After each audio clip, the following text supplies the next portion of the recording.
Hello friends, आज के इस वीडियो में हम लोग नीट 2021 के रियल क्वेश्चन पेपर को डिस्कस करने वाले हैं। जैसा कि आपको यहाँ पे ये क्वेश्चन पेपर दिख रहा होगा, ठीक है।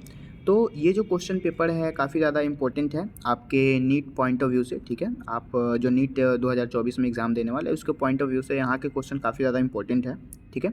सेक्शन ए वाला वीडियो मतलब कि क्वेश्चन हमने कवर कर लिया है अपने पहले प्रीवियस वीडियो में, ठीक है। वो अगर आपने नहीं देखा है तो आप चैनल के प्लेलिस्ट में जाके वहाँ पे PYQ वाला जो प्लेलिस्ट होगा वहाँ पे क्वेश्चन आपको मिल जाएगा, तो वहाँ से सारे वीडियोज़ आप कवर कर सकते हैं, ठीक है। तो स्टार्ट करते हैं हम अपना वीडियो। सो फर्स्ट यहाँ पे क्वेश्चन जो कह रहा है, DNA fingerprinting involve identifying differences in some specific region in DNA sequence is called as. तो इस चीज़ को बोला जाता है रेपिटेटिव डीएनए, जो कि आपको एनसीईआरटी के डायरेक्ट लाइन में ही मिल जाएगा कि वहाँ पे वो जो डीएनए होता है वो काफ़ी ज़्यादा रिपीट होने लगता है, बार बार आने लगता है, उसी चीज़ को रेपिटेटिव डीएनए कहा जाता है। So is the right answer. Again next question हम देखेंगे। नेक्स्ट क्वेश्चन क्या कहा जा रहा है, प्लाज्मिड से रिलेटेड, मतलब कि ये बायोटेक्नो का क्वेश्चन है।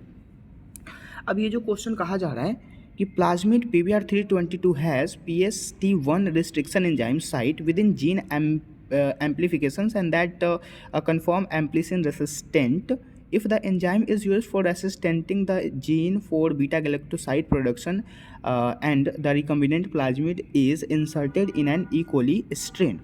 अब यहाँ पे जो क्वेश्चन कहा गया कि PBr322 जो प्लाज्मिड है वहाँ पे बीटा गैलेक्टोसाइड प्रोडक्शन कहाँ पे होता है, इंसर्ट होता है, ठीक है। तो यहाँ तो ऑप्शन जैसे कि आपको दिख रहा होगा, तो इस ऑप्शन में कह रहा है कि it transformed cell will have the ability to resist ampicillin as well as production of beta galactose. तो बीटा गैलेक्टोस का प्रोडक्शन वो नहीं करता है, एम्प्लिसिन रेसिस्टेड करेगा तो वो तो कर ही नहीं सकता, that is wrong answer. Again it will lead to lyse the host cell, ये भी गलत है। It will be the able to production and novel protein की बात ही नहीं होती, तो ये भी गलत है। लास्ट हमारा जो ऑप्शन कह रहा है इस क्वेश्चन के according, it will not be able to confirm ampicillin. सही बात है, वहाँ पे ना एम्प्लिसिन को रेसिस्ट करने का एबल ही नहीं होता, वो चीज़ एबल ही नहीं हो पाता, ठीक है। And to be the host cell. So the correct answer is fourth, मतलब कि इसका राइट आंसर फोर्थ हो जाएगा, ठीक है। उसके बाद फिर हम मैचिंग वाला क्वेश्चन देखेंगे। आगे इसमें मैचिंग करना है आपको। अब मैचिंग करने के लिए आपको ना फटाफट से मैचिंग करना होता है, क्योंकि ये टाइम कंज्यूमिंग, टाइम को क्या करता है कि बहुत लॉस कर देता है, इसीलिए फटाफट से हम तो यहाँ पे जो क्वेश्चन है, जैसे कि यहाँ लिखा हुआ है नाइट्रोकोकस। नाइट्रोकोकस एक बैक्टीरिया होता है, ठीक है। उसके बाद राइजोबियम, उसके बाद थियोबैसिलस, उसके बाद क्या है नाइट्रोबैक्टर। तो ये सब को हमें मैचिंग करना है इस ऑप्शन से। अब यहाँ पे जो नाइट्रोकोकस होता है, तो नाइट्रोकोकस क्या चीज़ का काम करता है, तो ये एमोनिया में होता है बेसिकली। तो एमोनिया वाला जो ऑप्शन है, जैसे conversion of the ammonia in the nitrate, ये राइट आंसर हो जाएगा इसका, ठीक है। उसके बाद राइजोबियम क्या होगा, तो राइजोबियम में भी कन्वर्जन होता है, लेकिन नाइट्रोजन एमोनिया में कन्वर्जन होता है, तो इसका राइट आंसर नाइट्रोजन एमोनिया, यहाँ पे आपको दिख रहा होगा जैसे एटमॉस्फेरिक नाइट्रोजन और टू द एमोनिया, तो this is the right answer. Again क्या है, थियोबैसिलस का राइट आंसर क्या होगा, डीनाइट्रिफिकेशन हो जाएगा, ठीक है। उसके बाद नाइट्रोबैक्टर क्या होता है, तो नाइट्रोबैक्टर कन्वर्जन करता है नाइट्रेट और नाइट्राइट को, ठीक है। तो the right answer is 3, 4, 1 and 3। तो 3, 4 यहाँ पे करेक्ट ऑप्शन चूज़ करना है। जैसे कि यहाँ पे भी आपको देखना पड़ेगा कि करेक्ट पूछ रहा है कि इनकरेक्ट पूछ रहा है, ठीक है। उसके अकॉर्डिंग आपको आंसर लगाने हैं, तो इसका राइट आंसर 3, 4, 1, 2 हो जाएगा, ठीक। उसके बाद फिर हम अपना नेक्स्ट क्वेश्चन देखें, जो कि फिर से मैचिंग पूछा गया है। मैच लिस्ट 1 एंड लिस्ट 2, जैसे कि प्रोटीन है, उसके बाद अनसैचुरेटेड फैटी एसिड है, न्यूक्लिक एसिड है और पॉलीसैकेराइड है, ठीक है। अब पॉलीसैकेराइड से रिलेटेड क्वेश्चन तो प्रत्येक ईयर पूछा ही जाता है, तो आपको यहाँ तो करना ही पड़ेगा, काफ़ी ज़्यादा इंपॉर्टेंट क्वेश्चन है। अब प्रोटीन है, तो प्रोटीन को हम किस चीज़ से मिलाएंगे। अब प्रोटीन को, जैसे कि यहाँ पे तो ये नीट 2021 का क्वेश्चन है, नीट 2023 वाला क्वेश्चन आप सॉल्व करेंगे, जैसे कि मैंने सॉल्व करवाया है, तो वहाँ पे भी आप देखेंगे तो इसी से रिलेटेड, ये नहीं कि सेम क्वेश्चन पूछा गया, इससे रिलेटेड क्वेश्चन, जैसे कि इसके 2 ऑप्शन वहाँ आपके मैचिंग में मिल रहे हैं और सेम ऑप्शन मिल रहा है, ठीक है। तो प्रोटीन का जब भी मैचिंग होगा तो पेप्टाइड बॉन्ड से होगा, क्योंकि प्रोटीन के साथ पेप्टाइड बॉन्ड का मैचिंग होता है, ठीक है। अनसैचुरेटेड फैटी एसिड किस में होता है, तो वो सी डबल बॉन्ड मतलब कि डबल बॉन्ड का सी डबल बॉन्ड्स के हो गए। उसके बाद न्यूक्लिक एसिड, अब न्यूक्लिक एसिड में फॉस्फोर डाइएस्टर बॉन्ड बनता है, और पॉलीसैकेराइड तो आपको पता ही होगा कि ग्लिसरॉइड, ठीक है, ग्लाइकोसिडिक बॉन्ड। तो the right answer is 4, 1, 2, 3 is the right. So इसके ऑप्शन के अकॉर्डिंग यहाँ पे फोर्थ आपका सही हो जाएगा। अगेन फिर हम नेक्स्ट क्वेश्चंस को देखेंगे। नेक्स्ट क्वेश्चंस में भी मैचिंग पूछा गया और ये भी क्वेश्चन नीट 2023 में आया हुआ है। उसके बाद मैं बता दूं कि ये क्वेश्चन आपका नीट 2020 में भी आया हुआ है, नीट 2021 में भी सेम ही रिपीट था, मतलब 21 का ही क्वेश्चन ये है, सॉरी। उसके बाद सेम क्वेश्चन ये नीट 2018 में भी आया था, ठीक है। तो काफ़ी ज़्यादा ये क्वेश्चन के वेटेज है और बहुत ही ज़्यादा बार ये पूछा जाता है। अब जैसे कि आपको यहाँ पे ऑप्शनली वाइज मैंने लिख रखा है कब कब पूछा गया है और बहुत सारे डाटा मैंने अभी लिखे भी नहीं है इसके, ठीक है। अब देखिए जैसे कि यहाँ पे एस फेज के बारे में पूछा जा रहा है, तो एस फेज होता क्या है? एस फेज में डीएनए का रेप्लिकेशन होता है, ठीक है। सिंपल डीएनए का रेप्लिकेशन आपको चूज़ करना है। तो यहाँ पे डीएनए का रेप्लिकेशन है, बट किस चीज़ के लिए? Interval between mitosis and initiation of DNA. DNA के जस्ट रेप्लिकेशन के पहले वाले चीज़ को पूछा जा रहा है। तो पहले वाला तो जीवन फेज होता है, तो इसका राइट आंसर जीवन फेज यहाँ पे 3 मिला देंगे, ठीक है।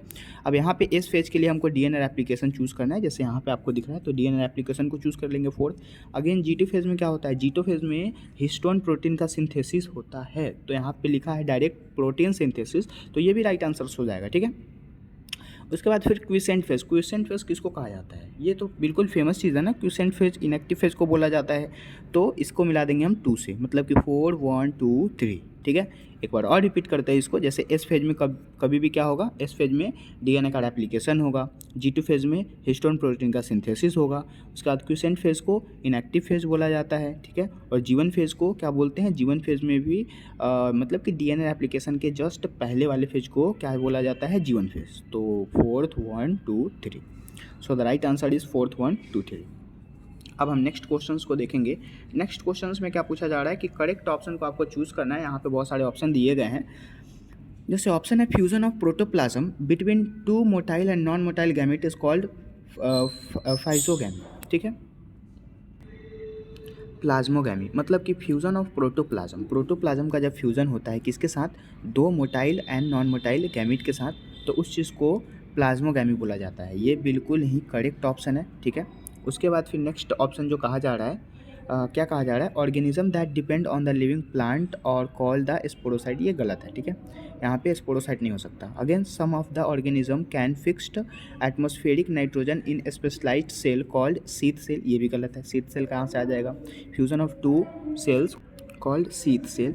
Again fusion of the 2 cells called the karyogamy. यहाँ कैरियोगैमी कैसे हो जाएगा? फ्यूजन हो रहा है ना कि डिवीजन हो रहा है, तो डिवीजन को कैरियोगैमी बोलते हैं। तो यहाँ पे फ्यूजन है, तो इसलिए गलत हो जाएगा।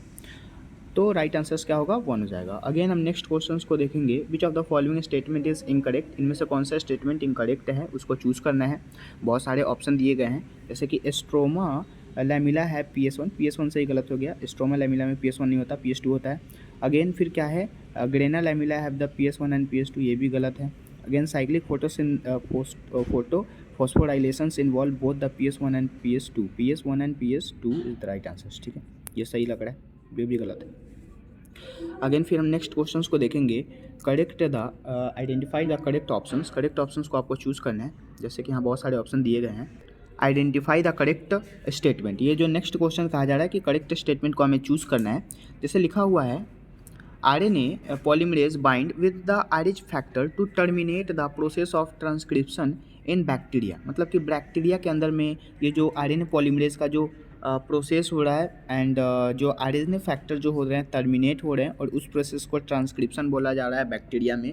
तो ये जो ऑप्शन है ये बिल्कुल सही बात है, क्योंकि वहाँ पे ट्रांसक्रिप्शन ही बोलते हैं बैक्टीरिया के अंदर, ठीक है। Again the coding strand in transcription unit is copy to an mRNA। ये थोड़ा सा गलत लग रहा है, ठीक है। mRNA कहाँ से हो जाएगा? यहाँ पे मैसेंजर में मैसेजिंग थोड़ी प्रोवाइड किया जा रहा है, कॉपी किया जा रहा है, तो यहाँ पे ये गलत हो जाएगा। Again split the arrangement is characteristics of prokaryote, ये भी गलत है। अगेन फिर नेक्स्ट क्वेश्चन कहा जा रहा है in capping methyl glycosinine and triphosphate is added to 3' end HNRNA the right. ये भी गलत लग रहा है, मतलब कि option A is the correct. Again फिर नेक्स्ट क्वेश्चन है in the exponential growth equation, ठीक है। एक्सपोनेंशियल ग्रोथ इक्वेशन में क्या होता है कि NT इस मतलब ये एक फॉर्मूला है, ठीक है। इसको किस चीज़ से रिप्रेजेंट करते हैं? तो इसको कभी भी the base of natural logarithmic से इसको रिप्रेजेंट किया जाता है, ठीक है। और बेस ऑफ द ये गलत है, मतलब कि राइट आंसर इसका 2 है। The base of natural logarithmic मतलब इसका राइट आंसर सिर्फ और सिर्फ 2 होगा, ठीक है। अब हम फिर देखेंगे नेक्स्ट क्वेश्चन को। हमारा जो नेक्स्ट क्वेश्चन है, now days it is possible to detect the mutated gene causing cancer by allowing radioactive probe and the hybridization and complementary DNA is cloned to the cells followed by the detection is using the radio active, मतलब कि auto radio active because. अब किस चीज़ से इसको मतलब कि क्या किया जाता है, इसके कॉज को पकड़ा जाता है। तो सबसे पहले इसका right answer mutated incompleted and clearly appearance of photo, यहाँ पे फिल्म नहीं होना चाहिए था, फिल्म की बात बिल्कुल गलत बोली जा रही है। Mutated gene does not the appear on the photo synthetic film, सही बात है, फोटो सिंथेटिक फिल्म हो जा सकता है। And probe has the no complementary with it, सही बात है, बिल्कुल सही बात है, क्योंकि प्रोब जो होते हैं वहाँ पे कम्प्लीमेंट नहीं करते हैं, ठीक है। फिर नेक्स्ट क्वेश्चन यहाँ पे, अब ये जो क्वेश्चन है इसके लिए आपको थोड़ा सा दिमाग लगाना पड़ेगा, जैसे कि मैचिंग का क्वेश्चन है, ठीक है। और मैचिंग में जैसे कि आपको इस प्रकार से कुछ ऑप्शन रहेंगे और इसके नाम रहेंगे, जैसे ब्रासिक एशियाई, लिली एशियाई, फेबिसियाई एंड सोलेन एशियाई, है ना। तो यहाँ पे सिंपल से जैसे आपको ये वाला जो डायग्राम दिख रहा है जिसमें कि K5 होता है, C1 प्लस के रूप में बहुत सारे होते हैं और A9 और G1 होता है, तो इस चीज़ को बोला जाता है फेबिसियाई, ठीक है। उसी प्रकार और भी बहुत सारे ऑप्शन है जिसके आपको मैचिंग किए गए हैं, जैसे कि इस चीज़ का इस चीज़ को आपको इसको रटना पड़ेगा, इसको समझने वाली ये चीज़ है ही नहीं। तो करेक्ट ऑप्शन इसका 3, 4, 2, 1 हो जाएगा, मतलब कि द राइट आंसर इज़ 3, 4, 2, 1। अब आते हैं नेक्स्ट क्वेश्चन पे, विच of the following is incorrect. अब इनकरेक्ट पूछा गया तो इनकरेक्ट कौन सा होगा, जैसे कि 3 ऑप्शन आपको नीचे इनकरेक्ट लग रहा है, कैसे इनकरेक्ट हैं, तो सबसे पहले हम करेक्ट वाले को चूज़ करेंगे, ठीक है। सॉरी, 3 ऑप्शन जो है वो करेक्ट है, बाकी ये इनकरेक्ट है। नीचे 3 करेक्ट कैसे हैं, तो ATP synthesize through the complete complex V, सही बात है, ये जो सिंथेसाइज करता है कॉम्प्लेक्स वी को करता है। ऑक्सीडेशन रिडक्शन रिएक्शन, उसके बाद produced proton gradient in the respiration, ये भी सही है। Protein aerobic respiration into the oxygen and limited in the terminal stage, बिल्कुल सही बात है। ऑप्शन ये जो है बिल्कुल NCERT के लाइन है।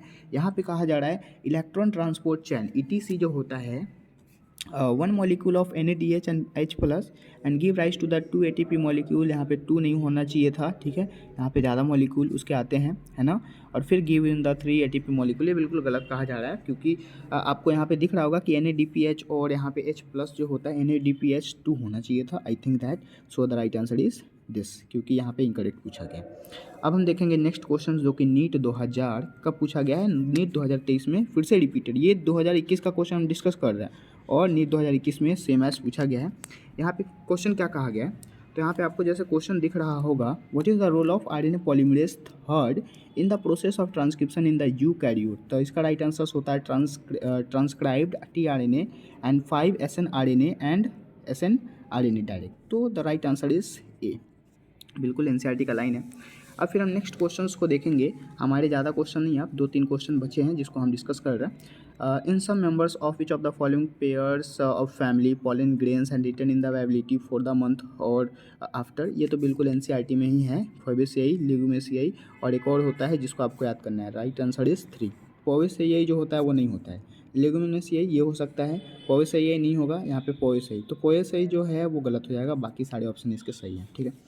अब आते हैं नेक्स्ट जो क्वेश्चन है, करेक्ट पेयर को चूज़ करना है, ठीक है, और ये नेक्स्ट और लास्ट क्वेश्चन है बी, मतलब कि हमने जो चूज़ किया है उस चीज़ के लिए, ठीक है, सेट बी का, ठीक है। तो यहाँ पे है इन dicot leave vascular bundle surrounded and large thick wall, जिसको कंजुगेटिव टिश्यू, नहीं ये कंजुगेटिव टिश्यू नहीं होगा, गलत है।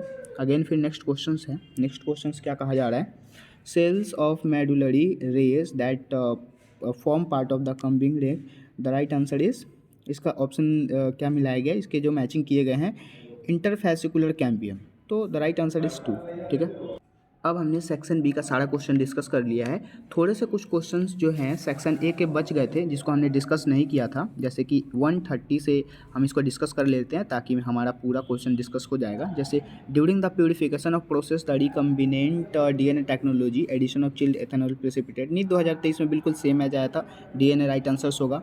अगेन फिर नेक्स्ट क्वेश्चन है the factor that lead to the founder effect, founder effect आपने पढ़ा होगा, बहुत फेमस चीज़ है, ठीक है, पॉपुलेशन के लिए, तो ये जीन जेनेटिक ड्रिफ्ट कहलाता है, ठीक है, बिल्कुल एक एक लाइन का क्वेश्चन है। उसके बाद which of the following algae produced carrageenan, तो कैराजीन के लिए क्या राइट आंसर हो जाएगा, रेड आल्गी हो जाएगा, ठीक है। उसके बाद कैराजीन का ऑप्शन है, कैराजीन जो है ये एक प्रकार का एग्जाम्पल हो गया, किस चीज़ का, रेड आल्गी का, जिसको रोडोफिशियाई बोलते हैं, Rhodophyceae. Again gamma is present, gamma जो होता है वो किस चीज़ के लिए प्रेजेंट होते हैं, तो कुछ लिवर वुड्स में प्रेजेंट होते हैं। The right answer is 3। Again फिर नेक्स्ट क्वेश्चन है the amount of nutrient such the carbon, nitrogen, phosphorus and calcium present in the soil at any give time and the refers. The right answer is standing state, मतलब कि 2 is the right answer. Climax community में बहुत सारे community को एक साथ add करते हैं तो वो तो होगा नहीं, लेकिन इसका राइट आंसर स्टैंडिंग स्टेट हो जाएगा, ठीक। और फिर नेक्स्ट और लास्ट क्वेश्चन हमारा बचा है when a chromosome is situated in the middle of the two equal arms and the chromosomes। अब आपने सेल चैप्टर जब पढ़ा होगा तो उसके सबसे लास्ट वाले पैराग्राफ में आपको ये चीज़ मिलेगा कि वहाँ पे जैसे कि यहाँ पे क्या क्वेश्चन कहा है, middle of the 2 equal arm, मतलब कि 2 इक्वल आर्म होंगे, दोनों इक्वल आर्म जो क्रोमोजोम के हैं, एंड क्रोमोजोम इज रिफर, दोनों इक्वल आर्म है तो उसको मेटासेंट्रिक बोलेंगे। जैसे टेलोसेंट्रिक जो सबसे लास्ट वाला फेज होता है जिसमें बिल्कुल ही छोटा नगण्य दिखता नहीं है और बाकी एक क्रोमोजोम बहुत बड़ा होता है। और फिर यहाँ पे सब मेटासेंट्रिक, सब मेटासेंट्रिक में क्या होता है कि एक बहुत ही छोटा होता है और एक बहुत ही बड़ा क्रोमोजोम होता है। और एक्रोसेंट्रिक में दोनों क्रोमोजोम सेम सेम होते हैं, लेकिन इस क्वेश्चन के अकॉर्डिंग 2 इक्वल आर्म कहा जा रहा है, मतलब कि दोनों इक्वल आर्म है तो ये मेटासेंट्रिक हो जाएगा, ठीक है। सो हमने यहाँ तक सारा क्वेश्चन डिस्कस कर लिया है, ठीक है। अब इसके बाद हम लोग कुछ नेक्स्ट 10 ईयर्स PYQ को डिस्कस करेंगे। आई होप ये वीडियो आपके लिए बहुत ही फ़ायदेमंद होगा और बहुत ही ज़्यादा आपको समझ में आया होगा, ठीक है। तो मिलते हैं अगले वीडियोज़ में, तब तक के लिए थैंक यू।